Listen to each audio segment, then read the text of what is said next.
everyone, for OneWrestling.com. This is Bill Apter at the Apter Chat. Lance, Anoa'I? Correct. I pronounced it right this time? Yes, you did. Welcome to your first time here on the Apter Chat. Thank you for having me. So I've been seeing you at several independent cards. Today we're here at the Scott Epstein Memorial at Pro Wrestling Syndicate. And people are saying, wait a minute, he looks like he's Samoan, and that last name is the last name of Afa and Sika and so many other people. Tell us how you're related into the family.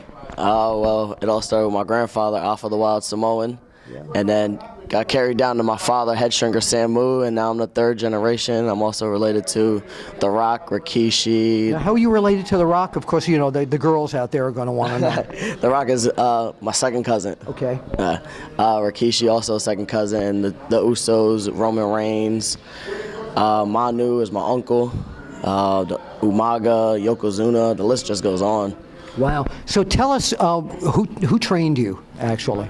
I got trained partially, but majority was by my father, and then I also got a lot input from my grandfather too. So you know, I remember seeing you when you were a little kid at the Wild Samoan Training School in Allentown, and when I used to bring my little son Brandon there, who's now 27 years old, you two would wrestle. So I assume that, you know, would you face him today?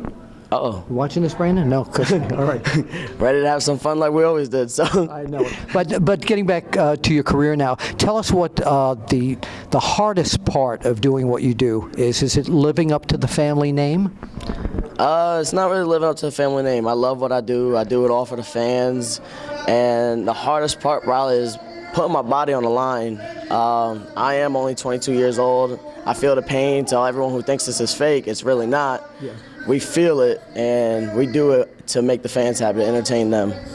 What about, tell us about your, you mentioned the Usos before. They've climbed to the top in the WWE. What kind of advice do the Usos and other family members give you after seeing your matches? The Usos been a big help. They got me my first WWE tryout. They helped me there, and they just told me to bulk up, slow down, and work on just psychology. So that's a lot of input I've been getting from a lot of my family members. Just slow down. I work completely different than a lot of my family members. They're all savages. I'm just basically a pretty boy. So he said it, I didn't. So yeah, that's all I want to work on, and I want to improve and listen and take their input in and show everyone what I could do. When I was doing commentary a few weeks ago at another show, I think it was J.J. Dillon who said, well, he comes from that Samoan background, so he's got something special, because everyone that comes out of there has got something special there. I saw you today do the flying body press, and it reminded me of the high-flying days of Superfly Jimmy Snuka. Yep. Does that go through your mind when you're doing that move? Every time, even when I had a cage match, and I did it off the top of the cage, and it was just all reminded me, and I just flashed back right there and just pictured watching him do it, and it just felt good. Other rerun moments in the career of your family, what do you see, great matches that you saw them involved with when you watch them and say, like, my God, I want to be as good as that?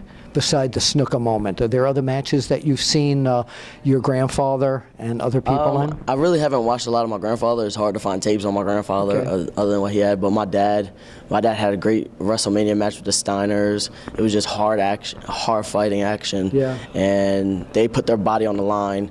I also see Rock, all the feuds he had, the Usos and the Shield. You got two family members. I mean, you got all three family members up there now in one match. It's just like, it's something I would like to accomplish, to be in there with them one day. And just I pick the matches apart, and I just like watching and try to come up with my own ideas for the. Okay. So last question, 5 years from now, where do we see you? Where do you see you? 5 years, 27 years old, man. Yeah. Hopefully I'm at the top with them, and maybe you'll be watching me on TV. Well, that'd be really good on the WWE Network, perhaps. Hopefully. You never know. But it's what I love to do, so no matter what, I'm still going to be in the ring entertaining the fans. Okay. Lance, thank you so much. Let's point out right there, and we'll see you at the matches.